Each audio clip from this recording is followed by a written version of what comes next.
What's going on, everybody? It is 2023, and in this video, I'm gonna help you become a data analyst.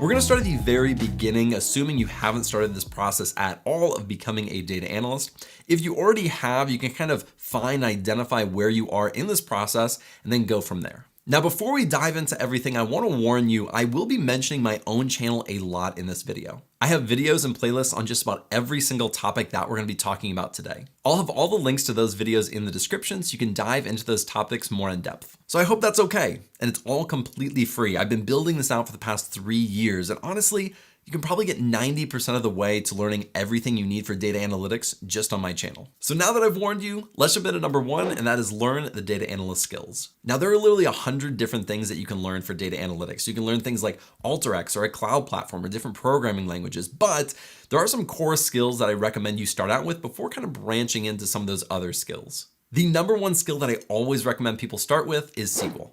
SQL is just one of those fundamental skills I think everybody should learn. Even if you don't use SQL, you'll use some variation of SQL if your company has a large enough data set. SQL is used to actually query and retrieve data from a database. So if your company collects data, which every company does, they're going to put it somewhere to store. It's usually stored in a database, and SQL is how you get that data from the database. I think SQL is also fairly easy to learn, which makes it really good when you're just starting out. I have several playlists dedicated to SQL, starting from beginner all the way to advanced, and you can learn all of that for free. One other reason why I think you should learn SQL first is that a lot of companies interview or have a technical interview during the interview process on SQL. That's something that really caught me off guard when I was first starting out because I thought it was going to be more behavioral. I didn't even know what a technical interview was. So knowing SQL actually became a really important part of interviewing and getting a job as a data analyst. The second skill that I will learn is a business intelligence tool like Tableau or Power BI. Now, there are a ton of different BI tools. I can literally name 10 off the top of my head that I've used throughout my career.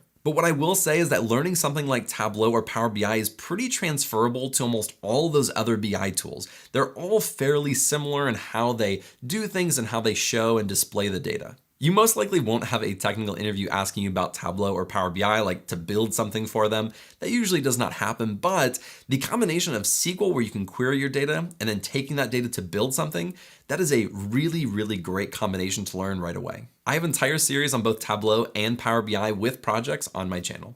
The third skill that I would learn is Excel. Now, most people have used Excel. They know what Excel is and how it's used, but it can be used a little bit differently for a data analyst. For example, in Excel, a lot of people haven't cleaned data in Excel or built charts and graphs using Excel, and those are things that data analysts would probably do.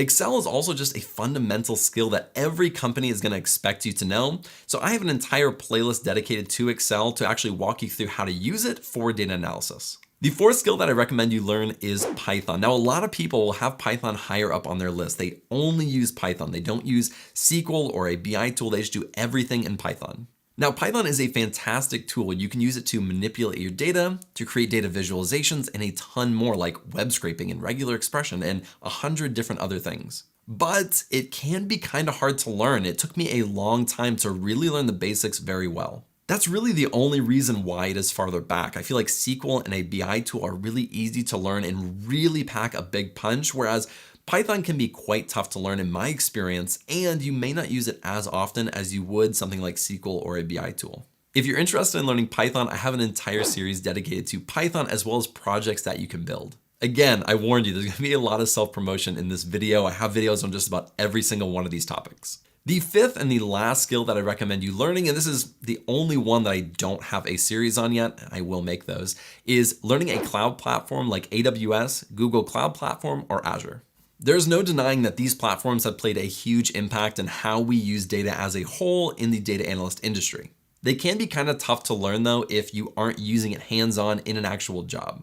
I think that learning a cloud platform is already something that most people should start working towards because in the future, it's only going to become more prevalent. Now, where can you go and actually learn all of these skills that you need to become a data analyst? Well, the number one place that I recommend, of course, is my channel. I have free tutorials on all of these skills and a lot of other topics, and I think it's just a really great place to start. The next place that I recommend you looking at is Udemy. I recommend Udemy, especially if you're just starting out, because it's pretty cheap. You can buy an entire course, entire SQL course for $10 or $15. And they have courses on every single one of these skills. And I just recently made a video called DIY Data Analyst Curriculum using Udemy for under $75. So you can create an entire curriculum to learn all of these skills for under $75, which is just amazing. The next place that I'm going to recommend you look is Coursera.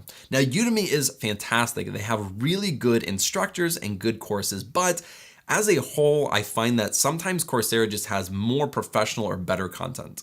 Coursera is a bit more expensive though. You're looking at $59 per month for all of their courses, or you can pay upfront an annual fee of $399. So again, it's just a lot more expensive. I moved to Coursera once I started having a data analyst job and had a bit more money.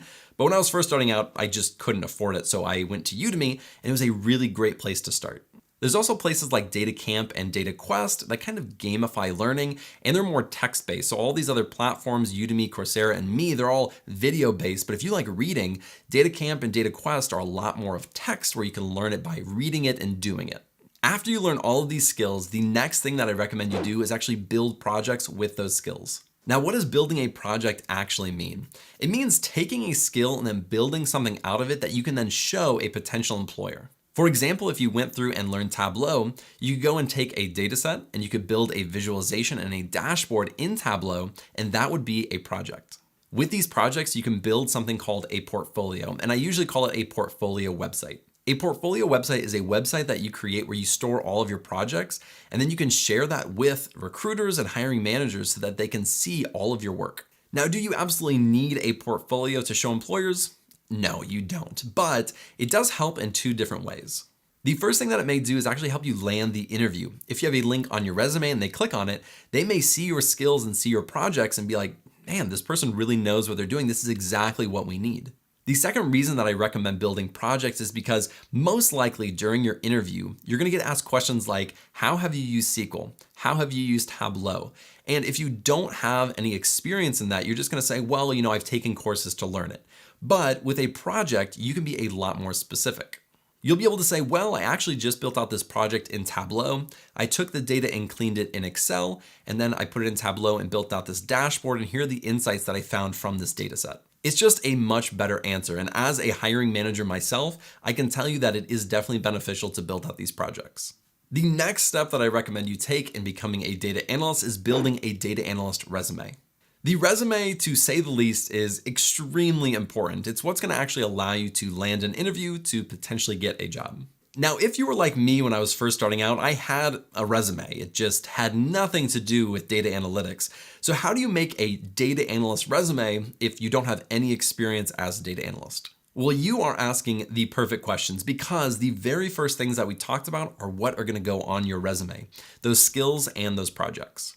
If you have no experience or degree, like myself, who has a recreational therapy degree, if you have no background in this, it can be really daunting to kind of display that you know what you're doing and that a company should hire you. So what I usually recommend is right beneath your contact at the top, you put your skills and your projects that you built out on your resume. Things like work experience and education should go on your resume as well, but just a little bit lower. You want them to see those things before they see that your last work experience was at Domino's and you have a degree in marine biology. It's just not relevant to data analysis. And if you put those things at the top, they're probably going to rule you out right away. The fourth step to become a data analyst is actually applying. You have the skills, you have the projects, you have the resume. Now you're ready to start applying for those data analyst jobs. Now, there's a lot of different opinions on how you need to go about applying for data analyst jobs, but I'll give you my take on it, and this has been the most successful for me in my career. The first thing that I want to mention is actually what I would not do, which is just blindly apply on Glassdoor, Monster, ZipRecruiter, and all these other platforms to just any data analyst job that you can find. Now, I'm not against this. I think you should do that, but I don't think that's the only thing that you should do because the chances of you getting a call back or actually hearing something back are extremely low. To really increase your chances of becoming a data analyst, I highly recommend working with a recruiter. A recruiter is literally someone who is there to help you find a job. Now, when I first started out, I didn't understand what a technical recruiter was at all. And I was kind of nervous or scared to work with them, but it's actually pretty simple. A company has a position that they want to fill and they don't want to spend hours and hours and hours to find someone to fill that position, so they hire a recruiter. A recruiter is going to go out and try to find someone to fill that position, aka you. And so if you go and talk to that recruiter and they have a position that opens up, they will help you get that interview. And then if you get a job, let's say for $50,000, the company is going to pay that recruiter, let's say 10% of your salary. So they'll give them $5,000. So you don't actually lose or have anything to lose using a recruiter. You can reach out to recruiters in several ways, and I've done every variation, but I'll tell you my most successful way, which was using LinkedIn. There are tens of thousands of recruiters on LinkedIn. I made an entire video of how you can reach out to recruiters and what to say to recruiters on LinkedIn to help you land a job. So be sure to check out that video when you actually get to that point. But you can also just cold email and cold call these recruiting companies. But to me, it's just not as effective as reaching out directly on LinkedIn. And this is just a bonus one. The last thing that you need to do is accept a job offer. So in step number 4, after you apply to those jobs, you do actually have to go in, interview, and then get a job offer, which you will accept. I just thought I'd mention that just in case that was not super clear. Now, that was a lot of stuff. Let's talk about time frames to actually complete all of these things. Now, doing all of these things from scratch is going to take a while, but let's break it down by each step and see how long I generally think it's going to take. Let's start with step number 1, which is actually learning the skills. Now, just to be upfront, this one probably is going to take the longest for most people. For most people to learn all of these skills, it's going to take around 3 to 4 months. Now, if you don't learn a cloud platform and Python, which are the last ones that I recommend, and you just focus on SQL, a BI tool, and Excel, I think you can do that in under 3 months. That is very dependent though on how much time you have to study. That time frame is more for someone who has several hours per day, maybe 3 hours in the end of a night after you go to work. That is someone who has quite a bit of time to dedicate to learning during their week. Of course, that time frame is going to take longer if you don't have as much time to dedicate to learning. Now let's look at number 2, which was creating projects and a portfolio of projects. From my experience, when you're first starting out, it takes a lot longer to actually create these projects. It can take 1 or 2 weeks per project. I usually recommend people doing 3 to 5 projects in their portfolio before they start applying.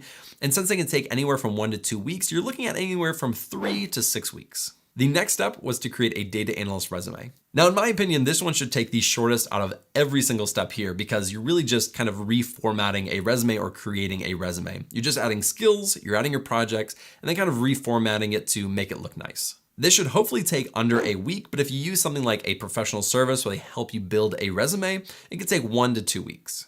The 2 last steps, which kind of go hand in hand, are step 4 and 5, which is actually applying for jobs and then landing a job. Now, this process can take as little as a month, or it can take as long as 6 months or a year. It really depends on how you're applying, where you're applying, and just the kind of luck that you're having with actually landing interviews.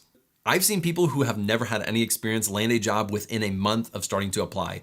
And it's incredible, it's amazing, but it doesn't happen too often. You're usually looking at around 2 to 4 months on average to land your first data analyst job. If you put all of those together and kind of average everything out, you're looking at around 6 months total for the entire process. Now, I don't want that to discourage you, okay? 2023 is a long year. You have a lot of time, and it doesn't have to take 6 months. You could do it faster. You could do it in 3 months, and just prove me wrong. But if you are really focused and you are really driven to become a data analyst this year, I know that you can do it. Now, to maybe boost your spirits and make you feel a little bit better, I didn't know any of these things when I first started out. I didn't have anyone telling me kind of a plan on what to do. I had to go out and figure all these things out by myself, and it took me almost a year to land my first real data analyst job. So with all that being said, I hope that this video is helpful. I hope you now have a path on how to become a data analyst this year, and that my channel can be a big part of that. So thank you guys so much for watching. I really appreciate it. If you like this video, be sure to like and subscribe below, and I'll see you in the next video.